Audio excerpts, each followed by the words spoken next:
the mass movement of people into and across the European continent. Österreich und Deutschland aufgefordert, die Grenzen zu schließen. A crisis that with each day seems to grow. Et en Autriche, par exemple, 15 000 dans ce seul pays ce week-end. Syria's trauma rarely is this visible. Hello, I'm Richard Gisbert, and you're at The Listening Post. Here are some of the media stories we're tracking this week. The refugee crisis, the news story in Hungary, and the image that changed the coverage.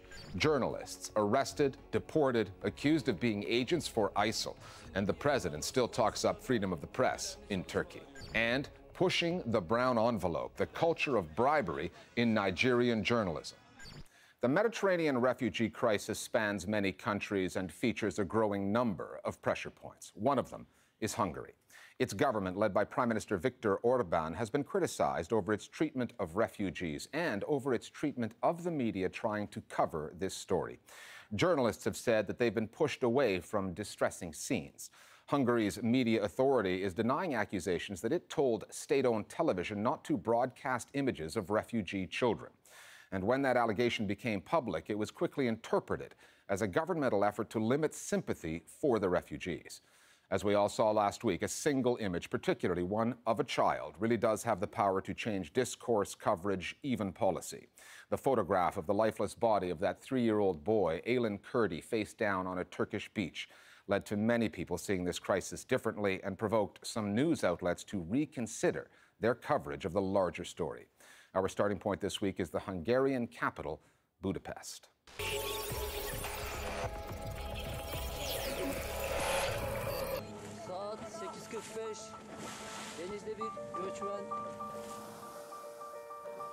Having survived the trip across the Mediterranean to the shores of Europe and then heading overland, for many, its destination Germany, the refugees made it to Hungary to find that the government there had already put them on its political agenda. One of those things was a billboard campaign. There was 1,000 billboards around Hungary. They were saying things like, if you come to Hungary, don't take the jobs of Hungarians. If you come to Hungary, respect the laws of Hungary. And certain slogans, interestingly, in the Hungarian language. So who were they actually aimed at? Probably not the migrants. And then the right-wing press of the governing party took up this narrative. Story after story of terrorists posing as refugees, saying that the refugees are sick and spread disease across Hungary. Because of all the fuss that the media campaign generated, the government was not getting prepared or organized. So while the media continues to pound the anti-refugee narrative, in the real world, nothing was done to try and handle the wave of refugees. For reporters from the outside, this story has turned into a crash course on Prime Minister Viktor Orban's approach to the media. Within a year of taking office for the second time in 2010, his government passed a media law criticized across Europe for granting the authorities new powers to impose huge fines for vague journalistic infractions.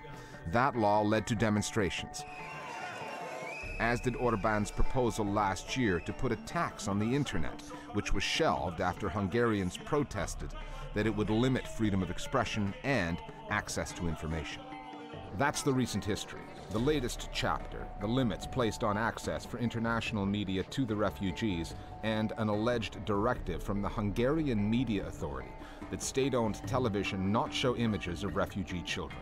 When we asked, the media authority denied issuing such a directive, but it went on to say that, quote, the priority when it comes to refugee and immigrant families is the protection of children.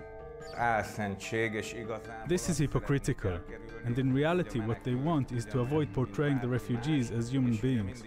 It's easier to galvanize public sentiment against a faceless, depersonalized enemy than to see women and children in the crowds of refugees. The migrants, especially the Syrians, have been extremely open, and that's remarkable considering their situation, where they would be avoiding fingerprinting, but they would openly give their name and other personal information to a reporter. Many migrants have said to me that the reporters are our protection, stay with us. Don't leave us, please. The police are nice to us as long as the media are around. The Orban government and others in Europe, including media outlets who have taken a hard line against the refugees, do have influence. However, a single tragedy captured by a lone photographer on a Turkish beach undermined their arguments and shifted the debate as well as the news coverage. The photographer works for Turkey's Doğan news agency, and her images went global after they were tweeted out by Peter Buchart of the NGO Human Rights Watch. I wasn't surprised that it went viral on Twitter. I had expected that. I was taken aback by the fact that so many people came out in the streets and said enough is enough. I'm going to do something to make sure these refugees get to Germany. 2,000 drivers in Austria alone drove into Hungary to pick people up. And I think that's a very beautiful reaction. The picture of the policeman tenderly holding the young 3-year-old boy, Aylan Kurdi, had a very particular effect because it involved the person who represents us, as it were, the policeman, and the person who represented them, a tiny child, but they were sort of embraced together in a moment that must have been tragically sad for that policeman to find that boy. And we couldn't anymore say us and them. Suddenly it was all in one picture. We must share these kind of images. Without them, we cannot truly understand this refugee crisis. In the last couple of weeks, the intense, tragic developments did affect public opinion in a positive way. No longer is the entire narrative focused on the imagined danger that refugees pose. And we can see that across broadcast, print and online publications, the tragic element of the story is now in the forefront of the reporting. And not just in Hungary. The Sun, the biggest selling tabloid in the UK, is a notable example of that. Gone, for the time being at least, are the hostile headlines, the editorial hardlines. The paper is one of many news outlets in Europe that now sound more like Bild, Germany's biggest tabloid, which last week printed a handy pull-out guide in Arabic welcoming refugees to Berlin. That tonal shift is something almost no one saw coming before a few pictures changed the narrative. Because those photos went viral on social media, journalists are constantly looking at social media to see what stories are breaking, especially with something like asylum, where so many migrants and asylum seekers actually operate through mobile phone systems and social media systems. That's where they find these stories. And I think they began to realize that they were out of step and maybe a bit old-fashioned. We are dealing with a media which often doesn't tell the human angle of the story. It is possible to counteract this kind of often uninformed Western media dialogue with the stories of real people. It wasn't an easy decision to tweet this brutal picture, but the world needed to see it, and it opened people's hearts. And I think that's the greatest tribute that we can pay to Aylan Kurdi. On the download this week, our reviewers on the coverage of the refugee story unfolding in Europe. This week, Germany's biggest tabloid newspaper, Bild, published an edition with no images at all in an attempt to show the importance of photojournalism. The image of the dead boy may have been very shocking to many people, but I think that's exactly why we send journalists and photographers abroad. It's to bring home the individual human impact of the numbers and the reports of the events that are happening so far away, which may not otherwise reach us. There is generally a stigma surrounding migrants, and by using the wrong terminology, we are allowing refugees who are fleeing danger to be subject to the same rejection, to be reduced to the same misconceived stereotype. We are taking attention away from the protection that refugees are entitled to by international law. Other media stories on our radar this week. Here's a quote from Turkey's President Tayyip Erdogan, delivered a week ago. He said, "There is no freer press in Europe or the world than in Turkey." That same day, two British journalists working with Vice News, Jake Hanrahan and Philip Pendlebury, were deported back to the UK after a few days in a Turkish prison. They were arrested in the southeastern part of the country after filming clashes between police and supporters of the PKK, the pro-Kurdistan Workers' Party. They were charged with deliberately aiding an armed organization. Their Iraqi colleague, translator Mohammed Rasul, remains in jail And the charges against him relate to encryption software that's on Rasul's computer, software that has also proven popular with ISIL militias, among many others. And in a bizarre piece of television, ATV, a privately owned channel long loyal to President Erdogan, put two columnists on the air who called the vice journalists specially trained agents and said that they were organizing for ISIL. Jake Harrowing ve Philip Pendlebury isimli muhabirlerin DAEŞ'e militan kazandırmak için gece gündüz çalıştıklarını, asker ve polis merkezlerini vuracak canlı bomba aradıklarını bildirdi. Vice has always denied the allegations. Frederica Hirdink, a Dutch journalist based in Diyarbakir, was arrested for the second time this year while covering clashes between the police and Kurdish militants. Hirdink has since been released and deported to the Netherlands. And that's just the foreign journalists. Yavuz Baydar, who's with the Today's Zaman newspaper, now faces charges of insulting President Erdogan in two of the columns he recently wrote. The paper's editor-in-chief, Bülent Keneş, has already been handed a suspended prison sentence of 21 months over a tweet that he sent out about Erdogan back in June. With elections coming up in November, the Turkish media story is heating up. Last weekend, supporters of the ruling AK party attacked the Istanbul offices of the Hürriyet newspaper. They stoned the building following a Twitter campaign organized by pro-government activists who accused the newspaper of misreporting a speech by the president. The Inter-American Court of Human Rights, which is based in Costa Rica, has ordered the Venezuelan government to re-establish the broadcasting license of an opposition TV channel, RCTV, Radio Caracas Television. That license was pulled in 2007 under the government of President Nicolas Maduro's predecessor, the late Hugo Chavez. RCTV had been on the air ever since 1953 and was the country's most watched channel. Along with another channel, Venevisión, RCTV openly backed a coup against Chavez in 2002 that led to the president's temporary overthrow. This new ruling noted how Chavez accused RCTV of being involved in the coup and said that the decision not to renew the license was based on the station's critical editorial line.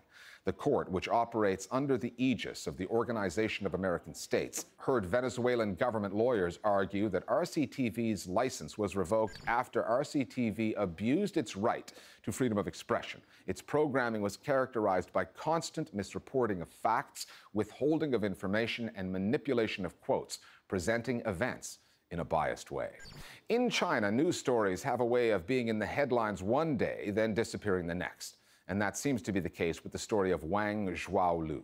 Wang is a business reporter who wrote a piece on July 20th in a financial magazine called Caijing. Wang's article reveals some of the inner workings of China's Financial Regulatory Commission, the CSRC. And that article is alleged to have contributed to the Chinese market crash that followed shortly thereafter. At the end of August, with the market still in turmoil, Wang was one of 200 people rounded up and accused of colluding with others in fabricating and spreading fake information on securities and futures markets. He was then shown on the state-owned broadcaster, CCTV, confessing.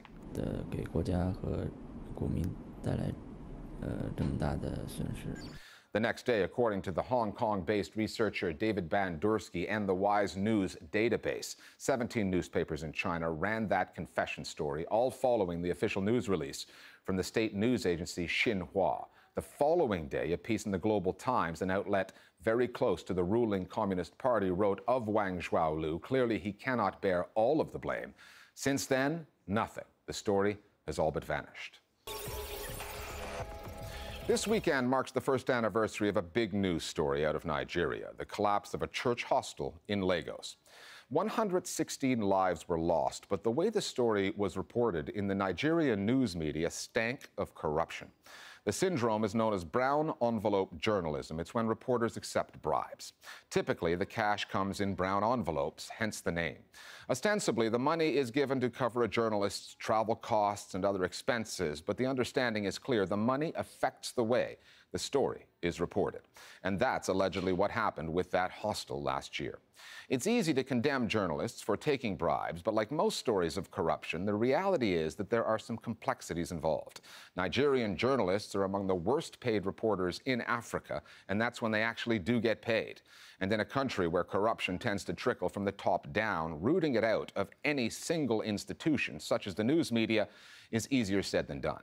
The Listening Post's Nick Muirhead now from Lagos, the media capital of Africa's most populous country.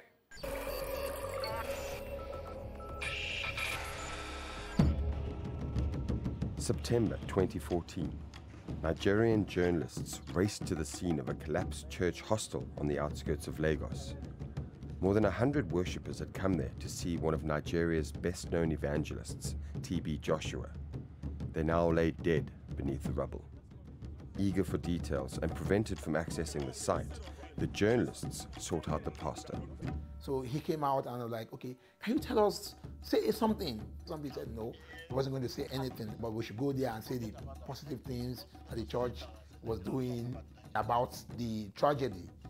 And as every journalist was leaving, they were handed an envelope, which I think had a 50,000 naira, which is about $200-300 roughly. And I was aghast because when he mentioned money, journalists immediately changed and they were suggesting to him what he should say and what he should do. The brown envelopes worked. Here's what many Nigerian news outlets focused on in the days after the tragedy: that there was a mysterious aircraft hovering above the building before it collapsed, that the militant group Boko Haram may have been responsible, and that TB Joshua called the victims martyrs of the kingdom of God. Here's what went largely unreported: that 4 floors had been added to the 2-story building illegally, leaving it structurally flawed, and that members of the church had possibly hindered first responders when the rescue operation began. Later, the Lagos State Coroner would say that the church was criminally negligent, an assertion the evangelist's followers refused to accept, and a far cry from the whitewashing that went on in the Nigerian media. Nobody was asking critical questions. On the Saturday, I woke up in the morning and the first picture I saw on my phone was the then President, Goodluck Jonathan, shaking hands with TB Joshua. And the news said he has gone for a condolence visit to the church. Let's call it a gift. That was the final straw for Nicholas Ibekwe, who was one of the reporters at the scene that day. He says that he did not accept a brown envelope, and that after reading the coverage of the tragedy, felt compelled to expose the cover-up. He tweeted that the pastor had bribed journalists and backed up the claim with an audio file that allegedly confirms TB Joshua paying off the media.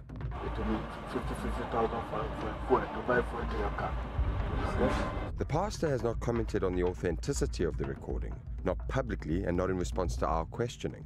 But the backlash to the claim online was swift, and the most scathing attacks, says Ibekwe, came from journalists. People wrote damaging articles about me, and I was like, what are they writing about? We're talking about 116 lives here. And the only thing you people could see was if I was trying to become famous by that. I broke a story. This man bribed journalists. You listening to the audio. You saw him say he was giving them 50,000 naira each. There was a big kerfuffle about it on social media because journalists get very uncomfortable. Those who collect brown envelopes get very uncomfortable when there's one who doesn't, because it shows them off. And I think deep down inside they feel a sense of shame, and they do know that what they're doing is wrong. This July, the state government in Lagos chose not to prosecute the church for criminal negligence, but rather slapped it with the misdemeanor charge of failing to obtain the requisite permit. Nigerian journalists often acquiesce to brown envelope journalism due to their financial situations. The average salary, we are told, is 40,000 naira or $200 a month. That is less than the bribe that TB Joshua allegedly offered last year. And sometimes journalists are not paid at all. In July this year, the Nigerian Union of Journalists protested outside the premises of the This Day newspaper in Lagos to demand the payment of salaries owed to its members, going back 9 months. We tried numerous times to arrange an interview with the owner, editor, or managing director of This Day, but nobody was made available. So we went to the paper's offices to try our luck. We've just been to the This Day offices here in Lagos to find posters on the windows outside saying that the company is under investigation. There were very few journalists inside the building. One of them told me that the company does not condone brown envelope journalism and that the wage dispute will be resolved by the end of the month. But what we've also been told here in Nigeria is that not every journalist means what they say, what they report.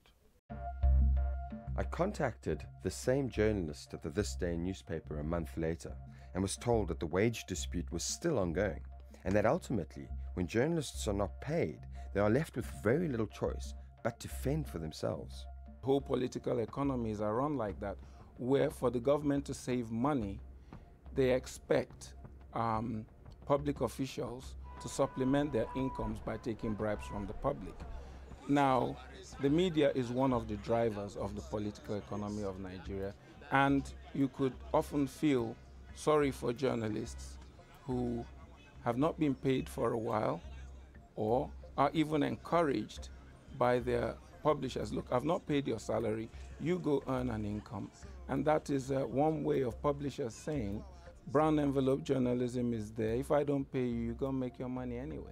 There is a saying that the music that hunger plays in your stomach makes you deaf to reason. You don't begin to preach ethics to a hungry man. Therefore, when journalists are not paid, they are prone to being compromised. I'm not saying that it's only those who are not paid that take brown envelopes. Even some who are well paid still do. Which gets to the root of the problem. Transparency International is an NGO that analyzes how corrupt the country's public sector is perceived to be. In its 2014 index, Nigeria ranked 136 out of 175. There is systemic corruption in Nigeria that goes far beyond journalism. The brown envelopes are just a symptom. Corruption has eaten deeply into the fabric of Nigerian society, and journalism is part and parcel of the Nigerian society. Nigerian journalists are Nigerians, so it's no wonder that they've been infected as well by this disease that is affecting everything else. A lot of editors and publishers try as much as possible to stay within the realm of verifiable fact and correct news reporting. But remember, you have a corruptor and a corruptee. It is in the interest of those who dominate the political economy of Nigeria to corrupt the journalists. Make yourself a honest man, and there is one crook less in the world. So when you have resolved to be an ethical journalist, then it affects the industry in one way or the other. So if majority of journalists decide to be ethical, then the image and reputation of the profession is being cleaned up. Journalism is meant to hold power to account, but as long as airtime and column inches are up for sale in Nigeria, so what are you going to write now? then journalism will reinforce corruption in the country. But not all journalists are for sale. Some have become the watchdogs of their own profession, and that for now is a start. Finally, back to the refugee story. Hans Rosling is a Swedish medical doctor. He's a statistician, an academic, a giver of TED Talks, the kind of big thinker who ends up on those annual lists of the world's most influential people. He comes at the refugee story first as a doctor. He talks about vaccinations, for example, as a measure of a country's social progress. As a statistician, he looks hard at the numbers. And as an academic, he makes the point that to understand this story, news coverage is simply not enough. Without the background, without the context, all of those headlines, all of those images, and all that rhetoric just confuse us. The answer, he says, lies in educating ourselves and then watching the news coverage. Plus, when's the last time you've seen an intellectual making a point to his television interviewer by pointing to the bottom of his shoe? And it's a salient point as well. We'll see you next time here at the Listening Post.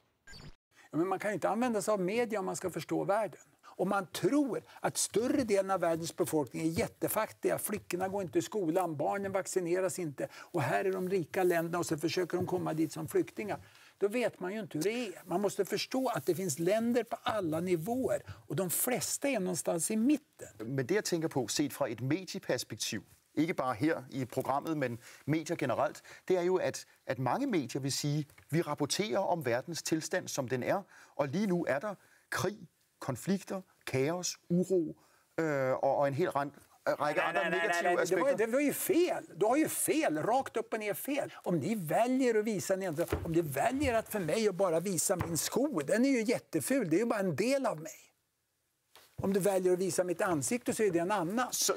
Ni visar ju en liten del och kallar det för världen. Vad baserar du den viden på? Jag använder vanlig statistik som är sammanställd av Världsbanken och FN. Och det är inte kontroversiellt. Det här är ingenting som man kan diskutera. Jag har rätt och du har fel.